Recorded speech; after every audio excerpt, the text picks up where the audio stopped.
So welcome to Strasbourg, where you come with your, I think, second feature film. Yes. Comrade Drakulish. Yeah. It's a movie set in the 70s during the communist era. Yeah. How long have you been wanting to write a movie about these times?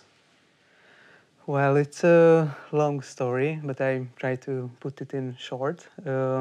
First, I wanted to make a vampire movie. It started in my childhood. There is a strong memory. I was with my grandmother. I was 4 or 5 years old, and she let me to watch The Fearless Vampire Killer from Roman Polanski. So this was my first vampire experience. And I enjoyed it a lot, and this vampire thing stayed with me for a long time. And later I grew up, and I learned a lot of things about our past. I only lived 4 or 5 years in the communist era because I was born in the late 80s. So I didn't have real experience from that period, but I was quite curious about it. And it started in my 20s, and I recognized that a lot of things are still in our present. It started in the past, but we have this thing with us. We didn't get rid of it. We didn't talk about a lot of things. We didn't know a lot about the secret police, how it worked. We didn't know a lot about this paranoia, which infused the whole society, and I got interested in that. So I read a lot, but I didn't know how to make a story out of it. And at one moment, this vampire thing came to my mind, that probably it's a good key to this era, to speak about communism through this vampire perspective. So yeah, that's the story of it. So you don't really have recollections of this period, but in the movie, do you use some things people told you about, so some precise memories of your folks? Yeah, of course. Actually, every actor was encouraged to bring personal stuffs into the movie. So, for example, one of the main characters, who is the guy with a mustache, and he works for the secret police, is the husband. And his character is portrayed by from his grandfather, who worked for the secret police, and he was a tough guy in one of the cities. And he had a whole crew, and he was a real communist. He really believed in that thing, and the actor wanted to portray that character from his grandfather. So a lot of the things he says, a lot of the things he does in the movie comes from his grandfather. And I could give you a lot of examples like this one. So I think almost 30 or 40% about the characters come from real experience and real events. And just to give you another example, I live in an apartment building, and on the first floor there is an old couple who also worked for the secret police. And you can also see them in the movie. It's kind of a transformation, but there are the neighbors on the first floor, and they are depicted from my real neighbors. So these are examples how the past and the present still in a kind of mix. So yeah, they affect each other. I see. So the idea of the vampire, it comes from a long way for you. The vampire in cinema is very common to be a sexual figure. Yeah. But in your film, it's kind of a symbol of freedom. Yeah. It incarnates freedom. Yeah. Yeah. We wanted to get rid of this sexual thing. In the first version of the script, it was really sexual. It was all about sex, and there were a lot of sex jokes. But I got bored about it, and I started to talk with the actor who played the vampire character, and he said that he's not that interested in this sexual character. He doesn't want to portray a womanizer, and we could agree on that thing, and we wanted to portray him kind of Eastern European Steve McQueen. That's where the car comes from, and we also he has a white sweater on him, and that's also from a Steve McQueen picture.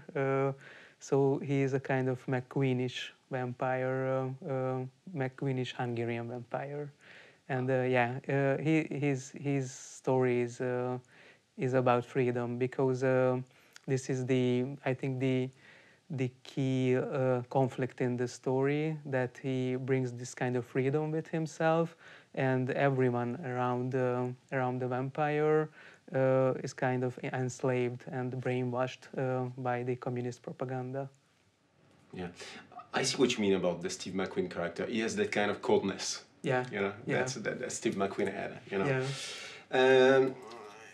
In a way, it's a very modern movie, because you mix the fantastic genre, the gothic figures, with real historical events. Yeah. It's something you kind of see today with zombies and Nazis and that kind of thing. Were you inspired by some movies of that wave? Yeah, probably. But I think it wasn't a direct influence. I think nowadays mainly I'm influenced by Korean movies or movies from the Far East, which use classical genres, but put also their local stuffs into it, and it's kind of a new thing in Hungarian cinema right now. We have a few these type of films which are mixing genres and using Hollywood tropes and blending it with Hungarian, I think we can call originality or these kind of things. So yeah, I was influenced by that, and I was interested to mix the vampire genre with this kind of documentaristic approach, because we wanted to be careful with every detail. So the things you see in the movie, the locations, are almost exact copies of real places. So in Hungary, a lot of members of the audience watched it as a kind of not a documentary, but as a documentaristic approach visually. And it is in great contrast with the vampire, which is a kind of mythical or fairy tale figure. Of course. Yeah, I wanted to talk to you about the art direction, which is amazing in the movie. Thanks, the costumes, the cars, the sets, you know. Yeah. How difficult was it to recreate this period of time nowadays with what I imagine not being the huge budget, you know? Yeah, we worked with a really tight budget. So we had to make a lot of compromises. We had huger sets at the beginning, and we went to smaller and smaller sets. But we wanted to be precise. We were lucky in some cases because we still have these places. Especially interiors, or we have the Hotel Gellert, which is still one of the most famous hotels in Budapest. And actually it has a quite interesting story, because it was used by the secret police and every room was bugged. So this type of room was actually bugged, and we could talk with one of the member of the Secret Service who worked in Hotel Gellert, and he was an operator, and he placed the bugs inside the hotel rooms. So we had these kind of figures, we had these kind of places, but we still had to spend more than half a year with pre-production to get every detail into the exact place and take care of everything. So it was very intense, very tiring, but at the end, I think what you see in the movie is quite real and total. Yeah, thank you. And big credit to the production designer. He's called Márton Ág, and he works a lot in European films and in European theaters. I think he is the best right now in Hungary, and I am very lucky that I could work with him.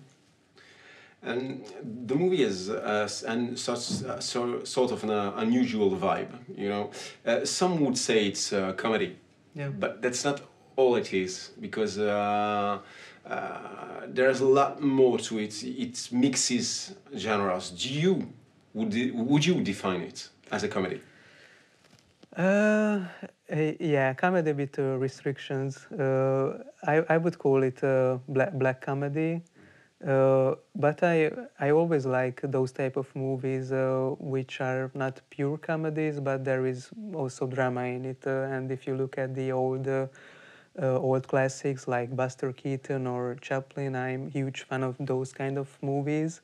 And there is always some kind of poetry in that, sadness, drama, and also extremely funny. And sometimes this can be slapstick, sometimes this can be rude jokes. So I always like this kind of mixture. I'm not on that level, but I'm aiming for that level where Chaplin and Keaton is. So. And it was also a very physical cinema. Yeah, yeah. And we wanted to be more physical, but because of the budget, we had to scale down the action sequences. But there would have been car chases, a bigger fight at the end. But unfortunately, I had to get rid of those ideas because of the tight budget. I see.